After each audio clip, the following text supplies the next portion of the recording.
Hello बच्चों, let's read the question first. The question says archaebacteria are different from eubacteria in having. तो बच्चों हमसे यहाँ पर पूछा गया है आर्की बैक्टीरिया यू बैक्टीरिया से डिफरेंट क्यों है, उनके पास ऐसा क्या है जिसकी वजह से वो डिफरेंट है। आर्की बैक्टीरिया की बात कर लेते हैं। आर्की बैक्टीरिया और यू बैक्टीरिया जो है दोनों आपके कौन से किंगडम से बिलोंग करते हैं? मोनेरा किंगडम से बिलोंग करते हैं। और मोनेरा किंगडम में जो आर्की बैक्टीरिया है ये एक प्रिमिटिव टाइप ऑफ बैक्टीरिया है। प्रिमिटिव।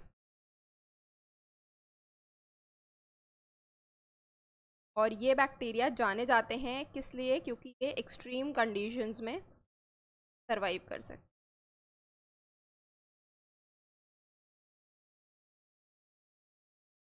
कंडीशंस में सरवाइव कर सकते अब ये एक्सट्रीम कंडीशन में सरवाइव क्यों कर सकते हैं? क्योंकि इनके पास क्या होता है, सेल वॉल स्ट्रक्चर थोड़ा सा डिफरेंट होता है। सेल वॉल स्ट्रक्चर डिफरेंस होता है जो कि कुछ इस तरीके का बनाता है ताकि ये कंडीशन में सरवाइव कर सके। अब आर्की बैक्टीरिया जो है बच्चों वो 3 टाइप के होते हैं। पहला आपका होता है हेलोफाइल्स।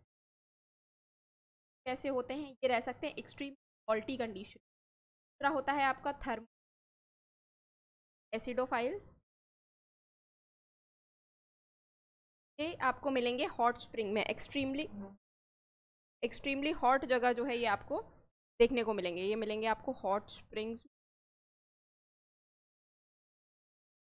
और ये आपको देखने को मिलेंगे सॉल्टी एरिया में। फिर आते हैं मिथेनोजेंस।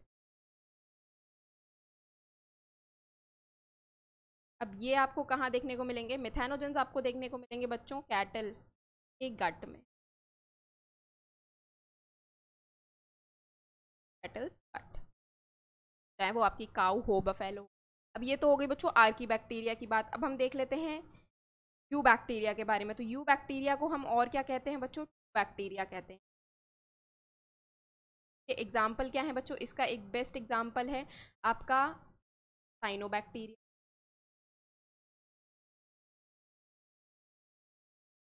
तो अब हम देख लेते हैं हमें यहाँ ऑप्शन में क्या क्या दे रखा है। हमें ऑप्शन में यहाँ दे रखा है डबल स्ट्रैंडेड डीएनए। तो बच्चों आर्की बैक्टीरिया हो यू बैक्टीरिया हो, इन दोनों में ही डबल स्ट्रैंडेड डीएनए है। तो इन दोनों में ऐसा कोई डिफरेंस नहीं है। डीएनए ये बिल्कुल डिफरेंट की बात नहीं है, तो ये गलत हो जाएगा।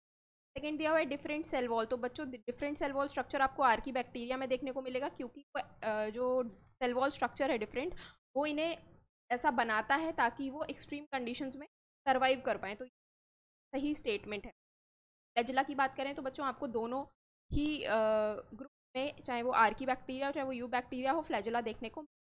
एटीएस राइबोसोम की बात करूँ तो बच्चों वो मोनेरा है। मोनेरा किंगडम आप में कैसा है? वो प्रोकैरियोटिक ऑर्गेनिजम्स का किंगडम है। यहाँ पर सिर्फ प्रोकैरियोटिक ऑर्गेनिज्म है, या प्रोकैरियोटिक सेल से जो है बन के ये ऑर्गेनिज्म बनते हैं। अब प्रोकैरियोटिक सेल्स का क्या होता है बच्चों? वहाँ पर 70S राइबोसोम होता है, ना कि 80S। तो वहाँ पर ये बिल्कुल ही गलत है।